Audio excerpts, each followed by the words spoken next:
네, 안녕하세요. 브라이칼리지 플래닝의 리팍입니다. 네, 작년에 올려드린 동영상 중에 Financial Aid Form 작성 시에 어떤 것들이 FAFSA, CSS에 각각 SS로 카운트되는지 표를 올려드렸던 동영상이 있습니다.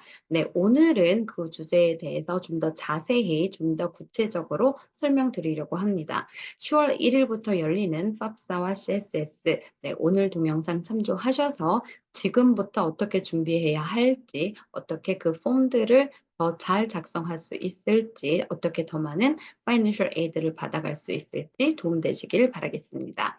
여러 번 말씀드렸다시피 미국의 주립대학이든 사립대학이든 어떤 대학에서든 일부리라도 파이낸셜 에이드를 받고 싶으시다면 팝사는 무조건 작성하셔야 하고요. 그 중에서도 특히 탑 400여 개의 사립대학에서는 팝사 이외에 CSS라는 폼도 작성하셔야 합니다.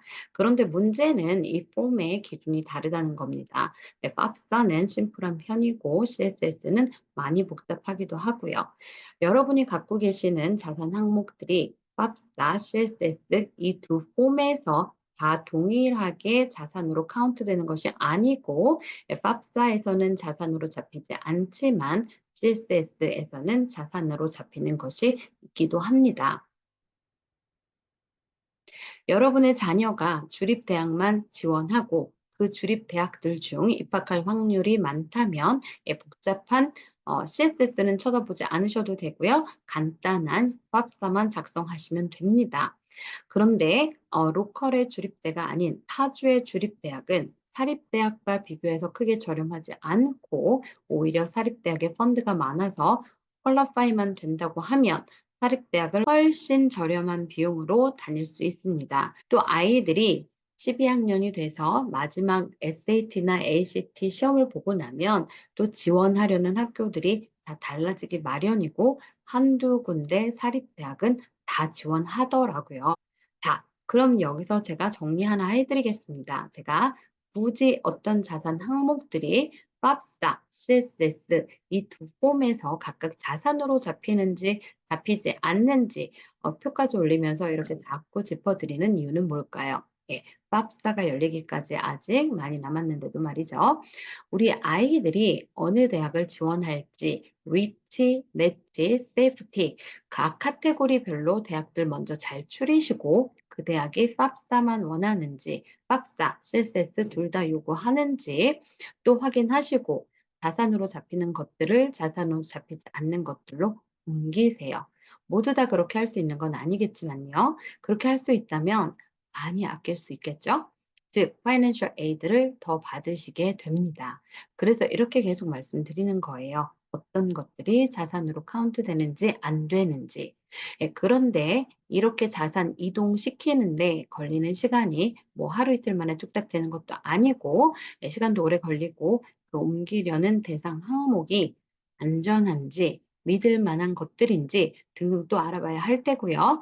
그래서 미리미리 준비하라고 하는 겁니다. 10월 1일에 닥쳐서 막 허둥지둥 준비하려고 하지 마시고 10학년 때, 11학년 때 미리미리 준비하시면 시간도 넉넉하고 잘하고 있는 건지 베리파이 할 시간도 되시고 또 그 옮겨놓은 곳에서 이자를 받든 더 안정성을 확보하든 더 빨리 시작하게 되시는 거죠.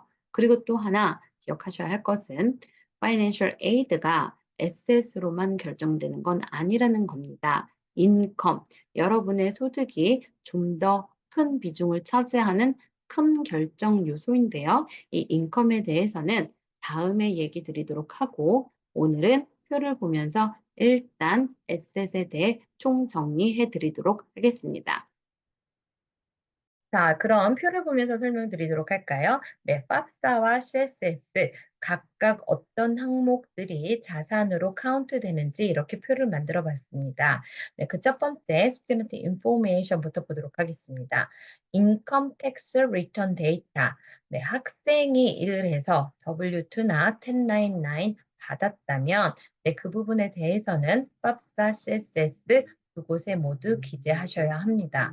네, 그리고 체킹 어카운트, 세이빙 어카운트, CD에 돈이 있다고 하면 네, 그건 역시 두 곳 다 기재하셔야 하고요. 오이고 플랜이나 커버델 플랜 같은 에듀케이셔널 세이빙 어카운트에 돈이 있다고 해도 두 곳 다 팝스타, CSS 모두 기재하셔야 합니다.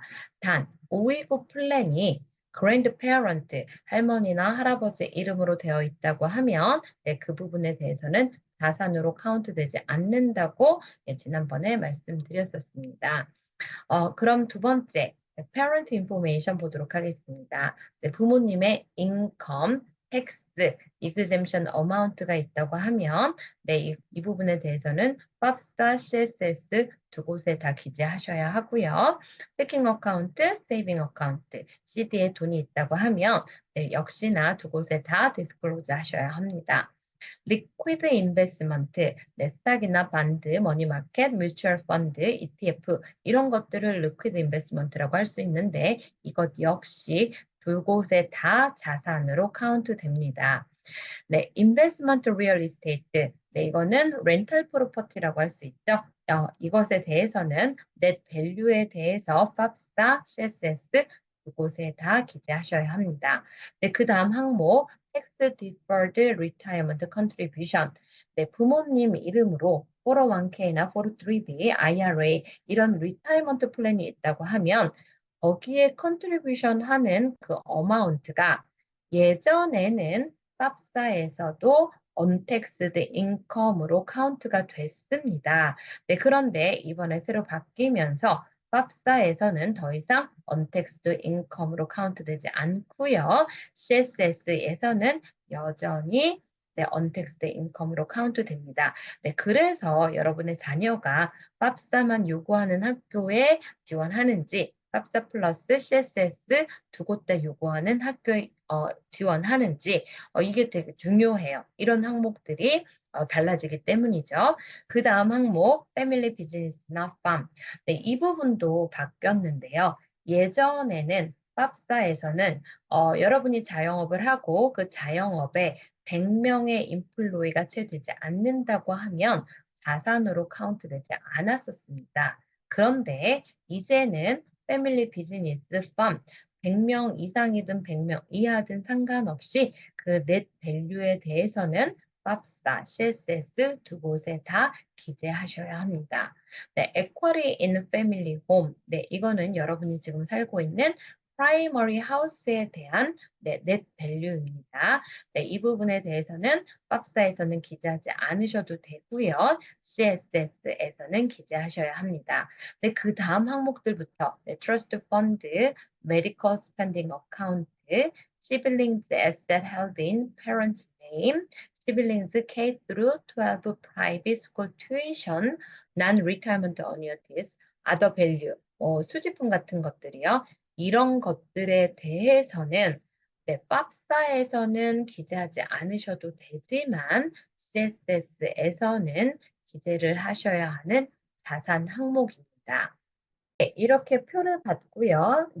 여기서 보셨다시피 팝사와 CSS 각각 어떤 항목들이 자산으로 카운트되는지 카운트되지 않는지 잘 확인하시고 말씀드린 대로 자산으로 카운트되지 않는 곳으로 옮기실 수 있다고 하시면 미리 준비하셔서 옮기시고 파이낸셜 에이드 조금이라도 더 받으시길 바라겠습니다. 오늘은 여기까지 하겠습니다. 저는 브라이트 칼리지 플래닝의 엘리파기였고요. 언제든 질문 있으시면 제 이메일 ellie@brightcollegeplanning.com으로 문의 주시면 성심성의껏 답변 드리도록 하겠습니다. 감사합니다.